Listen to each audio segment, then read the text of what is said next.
Assalamualaikum warahmatullahi wabarakatuh. Selamat malam, kami dari kelompok 4.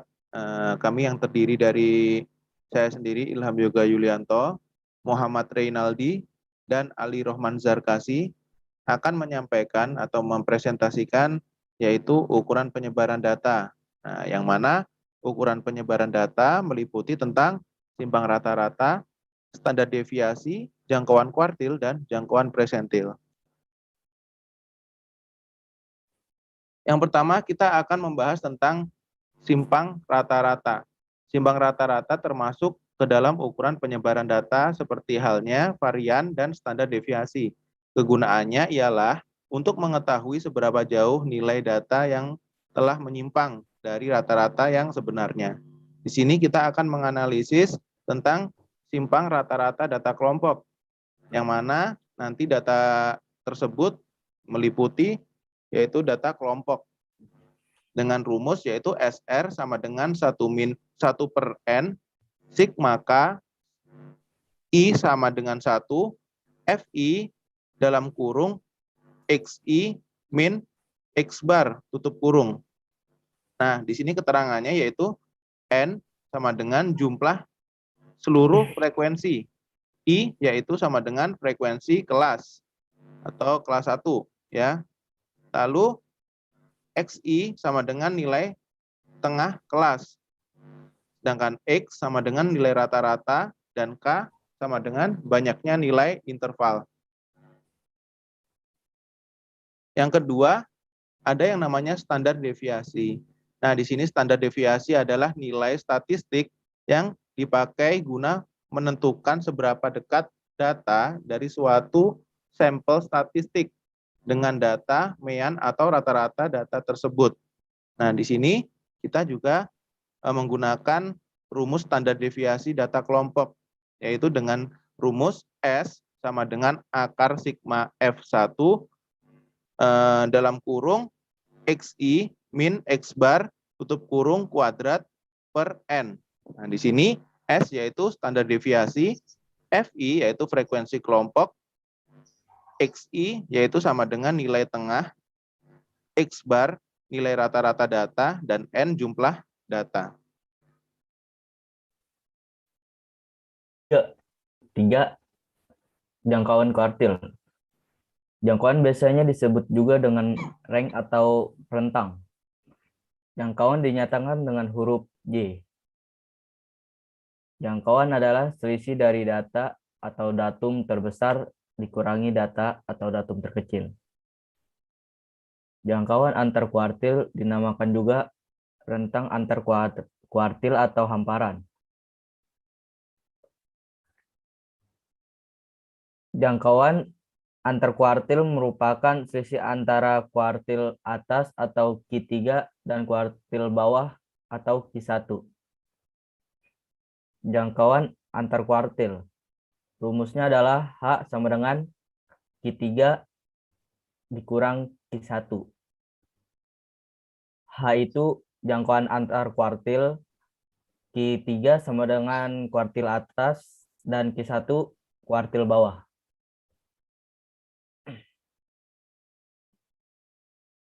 4. Jangkauan presentil. Jangkauan presentil adalah sekumpulan data yang mempunyai persentil ke-10 dan persentil ke-90 dengan rumus sebagai berikut: JP sama dengan P90 dikurang P10. JP adalah jangkauan persentil, P10 adalah persentil ke-10, dan P90 adalah persentil ke-90. Assalamualaikum warahmatullahi wabarakatuh.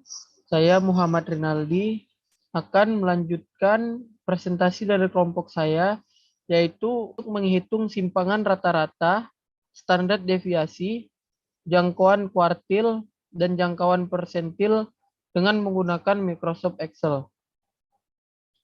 Yang pertama, kami menggunakan data nilai anak kelas 1 sampai anak kelas 5. Data tersebut berisi dengan 100 data. Langkah pertama, urutkan data terlebih dahulu dari yang terkecil hingga yang terbesar. Kemudian, buatlah distribusi frekuensi dari data tersebut. Dari data di samping, terdapat nilai data yaitu sama dengan 100, nilai maksimum data yaitu sama dengan 100, nilai minimum dari data tersebut sama dengan 40. Lalu, kita mencari nilai range. Untuk mencari nilai range, digunakan rumus R sama dengan nilai maksimal dikurang dengan nilai minimal. Nilai maksimal yaitu 100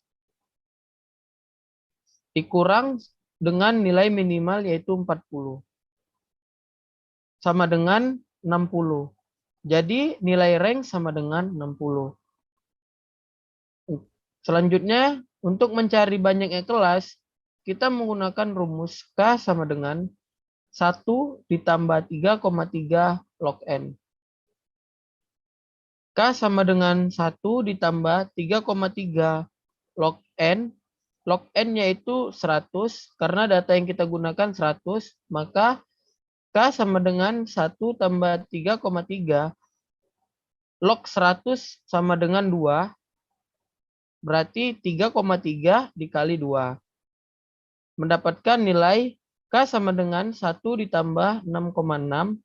K sama dengan 7,6.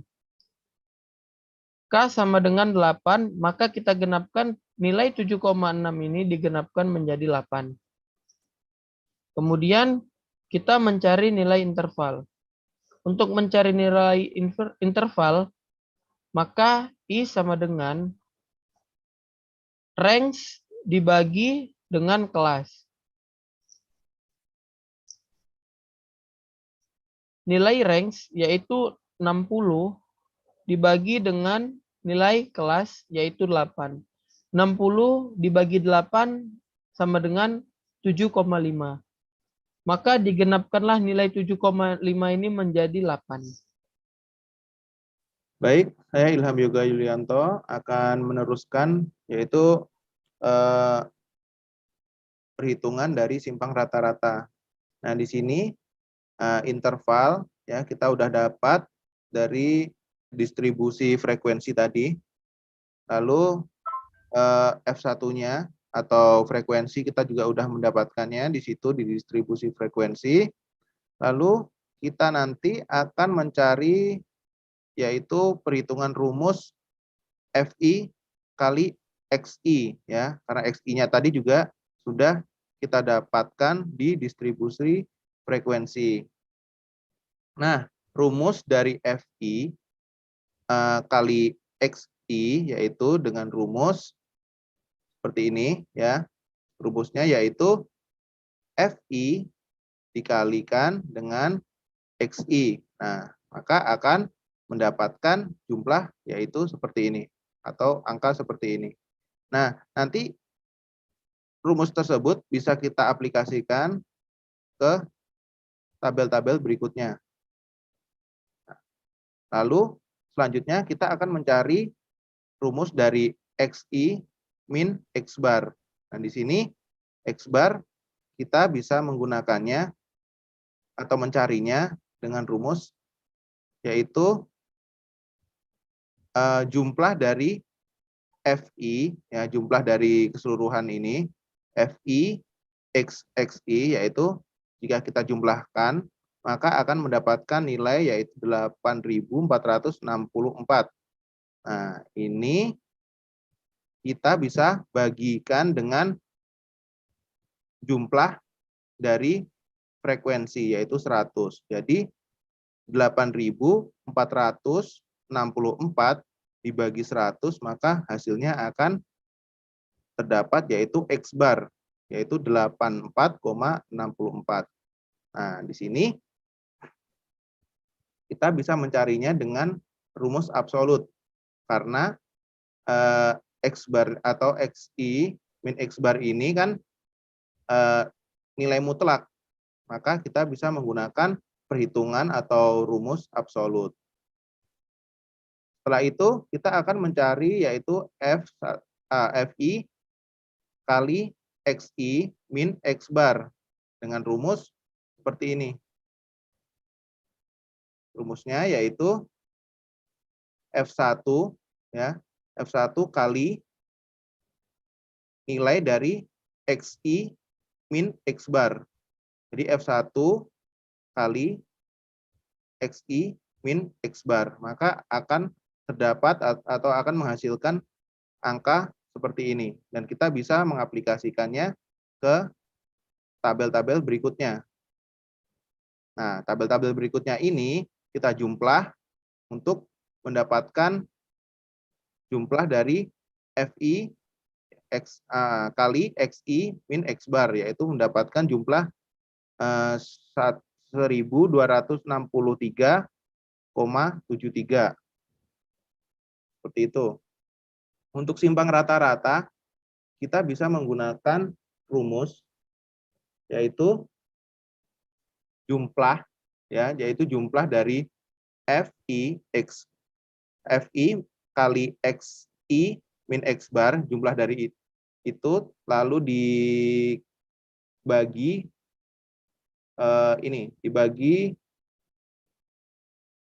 11, berarti dibagi jumlah dari frekuensi, dibagi 100, maka akan menghasilkan nilai yaitu 12,6376.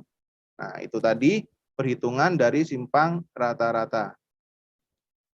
Baik, di sini saya akan menjelaskan cara menghitung standar deviasi. Dan di sini ada nilai interval, di sini ada nilai frekuensi, dan di sini ada nilai titik dan nilai tengah. Di sini saya akan menghitung rumus dari XI dikurang X bar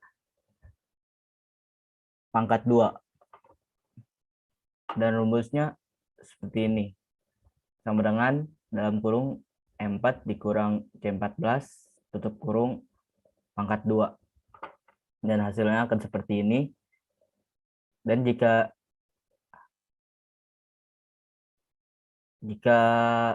ingin semuanya rumusnya seperti ini, kita tinggal menarik ke bawah.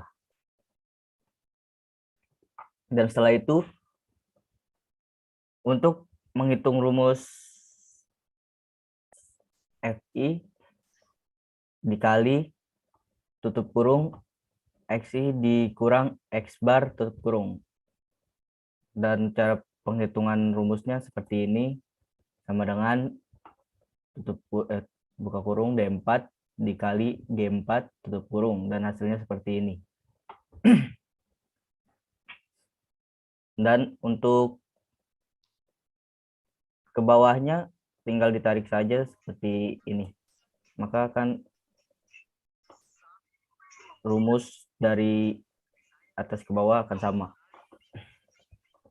Cara menjumlahkan dari kolom ini FI dikali buka kurung XI dikurang X bar. Dan rumusnya seperti ini, sama sum dari kolom H4 sampai H11. Dan cara untuk menghitung varians yaitu dari jumlah FI dikali XI dikurang X bar, yaitu ini, dibagi 99. Dan hasilnya seperti ini. Dan untuk cara menghitung standar deviasi yaitu dengan rumus seperti ini. Sama dengan SQRT dalam kurung C15, maka akan tampil data seperti ini. Saya di sini akan melanjutkan untuk menghitung jangkauan antar kuartil. Langkah pertama, kita ambil data dari data distribusi frekuensi yang telah kita urutkan. Kita ambil, lalu kita pindahkan kemari. Setelah itu, kita akan mencari nilai minimum. Untuk mencari nilai minimum, kita menggunakan rumus sama dengan kuartil titik INC Kemudian kita tarik datanya dari atas ke bawah.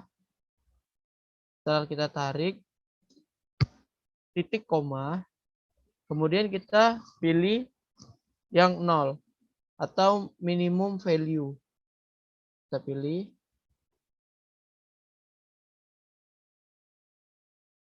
Lalu kita enter. Untuk nilai minimum sama dengan 40. Untuk mencari Q1, kita juga menggunakan rumus sama dengan kuartil titik INC, dan kita tarik lagi datanya dari atas ke bawah. Kemudian kita tambahkan titik koma. Kemudian kita pilih angka 1 atau first quartile. Enter.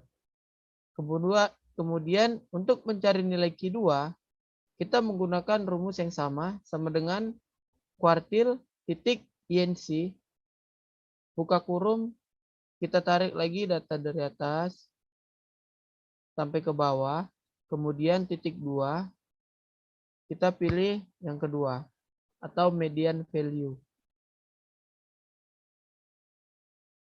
Lalu kita enter. Untuk mencari nilai Q3, kita juga menggunakan rumus yang sama dengan kuartil titik INC. Kemudian kita tarik dari atas. Kita tarik dari atas ke bawah. Kemudian titik koma. Titik koma. Kemudian kita pilih yang nomor 3. Nomor 3 atau third quartile. Lalu kita tekan enter. Maka Q3-nya sama dengan 97. Untuk mencari nilai maksimum, kita juga menggunakan rumus yang sama, yaitu sama dengan kuartil titik INC, kemudian tarik data dari atas ke bawah, lalu titik koma, kemudian kita pilih yang maksimum value. Lalu kita enter. Maka nilai maksimumnya sama dengan 100. Kita lihat. Nilai maksimumnya sama dengan 100. Untuk menentukan jangkauan antar kuartil, maka kita menggunakan rumus Q3 dikurang Q1. Di mana Q3 memiliki nilai 97 dan Q1 memiliki nilai 71,75. Maka 97 dikurang 71,75 memiliki hasil 25,25. Jadi jangkauan antar kuartil dari data di samping adalah 25,25. Untuk mencari jangkauan antar persentil, kita menggunakan rumus JP sama dengan P90 dikurang P10. Maka kita akan mencari nilai P10 terlebih dahulu. Yang pertama kita akan mencari letak nilai P10 dengan rumus letak P10 sama dengan 10 per 100 dikali N. Sama dengan 10 per 100. N adalah nilai jumlah keseluruhan nilai data, yaitu sama dengan 100. Maka 10 dibagi 100 dikali 100 sama dengan 10. Jadi letak nilai P10 yaitu 10. Maka kita lihat dari frekuensinya,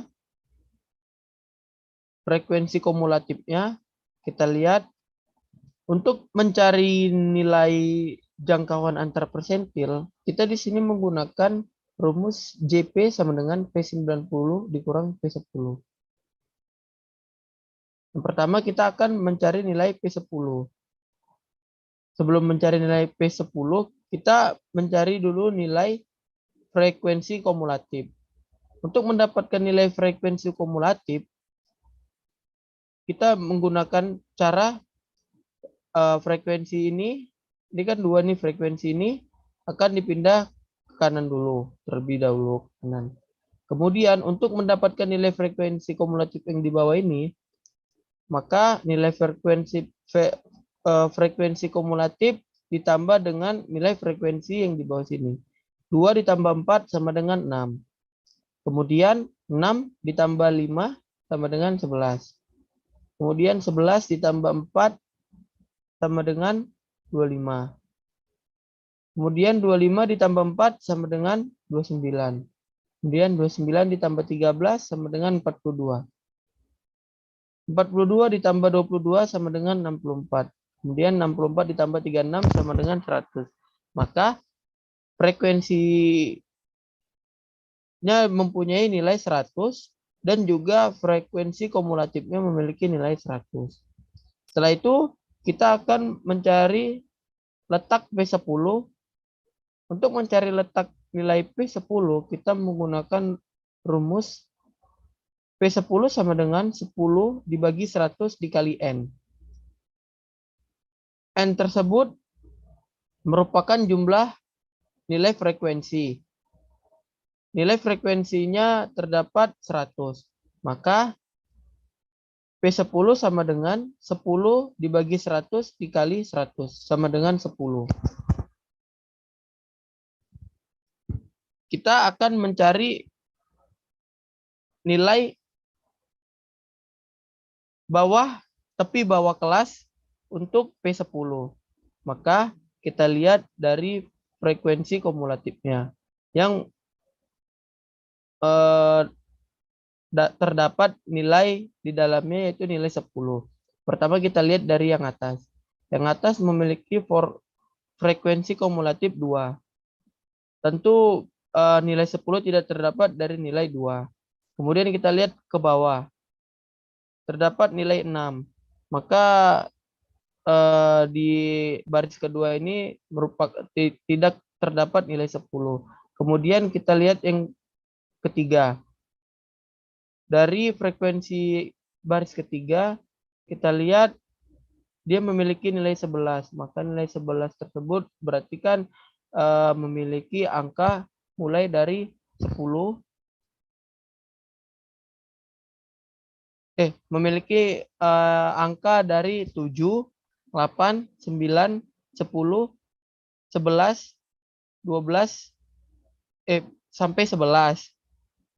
Maka disitulah kita mendapatkan letak dari P10. Lanjut kita ke rumus di sini.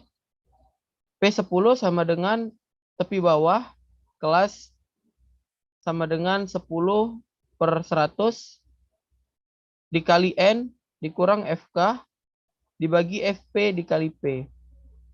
Tepi bawah kelas dari P10 yaitu 56. Di sini kita lihat dituliskan 5,5 karena 56 dikurang 0,5 maka dapatlah dia 55,5. Kenapa dia dikurang 0,5? Itu merupakan sudah ketentuan dari rumusnya. Kemudian 55,5 ditambah 10 per 100 dikali N. N-nya itu sama dengan 100 dikurang 6. 6 ini dapat dari frekuensi kumulatif. Frekuensi kumulatif sama dengan 6 karena frekuensi kumulatifnya itu sama dengan ini kan pada nilai letak P10 itu kan dia di 11. Jadi kita mengambil letak frekuensi kumulatifnya itu sebelum nilai 11 yaitu 6 dibagi 5 FP. FP merupakan frekuensi. FP dan ini frekuensinya sama dengan 5 dikali 8. 8 itu merupakan kelas. Jadi kan kelasnya itu kan dari 40, 41, 42, 43, 44, 45, 46, 47 memiliki jumlah 8 kelas. Jadi 55,5 ditambah 10 dikurang 6 dibagi 5 dikali 8. 55,5 ditambah 32 dibagi 5. 55,5 32 dibagi 5 sama dengan 6,4. Jadi untuk letak P10 adalah 55,5 ditambah 6,4 sama dengan 61,9. Kemudian kita mencari nilai P90. Untuk langkah awalnya yaitu kita mencari letak P90 dengan rumus P90 sama dengan 90 dibagi 100 dikali N sama dengan 90 dibagi 100 dikali 100 sama dengan 90. Untuk mengetahui tepi bawah kelas pada letak P90, kita perhatikan. Sini P90 memiliki nilai letak P90 itu sama dengan 90. Kita lihat dari frekuensi kumulatif yang mengandung nilai 90. 25 tidak mengandung nilai 90. 29 juga tidak, 42 juga tidak, 64 juga tidak. Maka 100. 100 mengandung nilai yang di dalamnya ada 90. Dan dihitung dari 64, 65, 66, 67, 68 sampai dengan 100 yang mengandung nilai 90.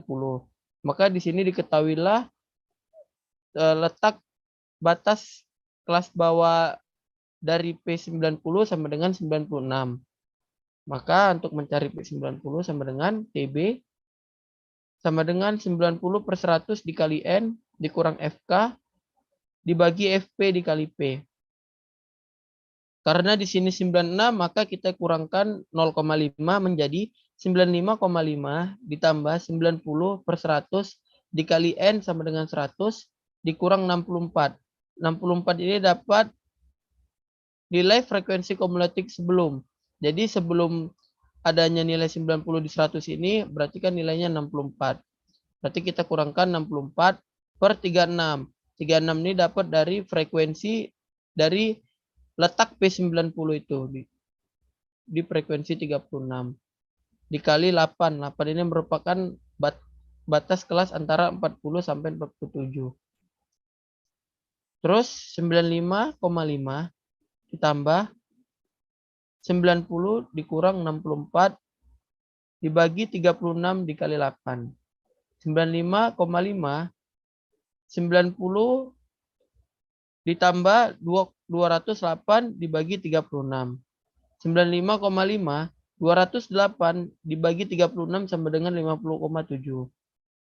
Jadi 9,5 ditambah 5,7 sama dengan 101,2. Kemudian setelah mendapatkan nilai P90 dan P10, maka kita masukkan ke rumus jangkauan persentil, yaitu P90 dikurang P10. P90-nya memiliki nilai 101,2 dan P10-nya memiliki nilai 61,9. Maka 101,2 dikurang 61,9 sama dengan 39,3. Ini merupakan jangkauan persentil dari data yang kita cari tadi. Jadi kesimpulannya, ukuran penyebaran data yang telah dihitung adalah rank atau rentang, standar deviasi atau simpangan baku. Rentang data menunjukkan selisih antara nilai terbesar dengan nilai terkecil dalam suatu himpunan data. Simpangan baku adalah jumlah mutlak selisih setiap nilai pengamatan terhadap nilai rata-rata dibagi dengan banyaknya pengamatan kurtosis, merupakan ukuran untuk menentukan bentuk-bentuk distribusi yang biasanya dibandingkan dengan kurva distribusi normal. Ukuran penyebaran dapat digunakan untuk menentukan apakah nilai rata-ratanya benar-benar representatif atau tidak. Apabila suatu kelompok data mempunyai penyebaran yang tidak sama terhadap nilai rata-ratanya, maka dikatakan bahwa nilai rata-rata tersebut tidak representatif. Cukup sekian dari saya. Apabila ada kekurangan dari kelompok kami, tolong dikoreksi kembali. Dan terakhir dari saya, terima kasih. Semoga ilmu yang kita pelajari hari ini menjadi manfaat. Dan Sekian dari saya. Wassalamualaikum warahmatullahi wabarakatuh.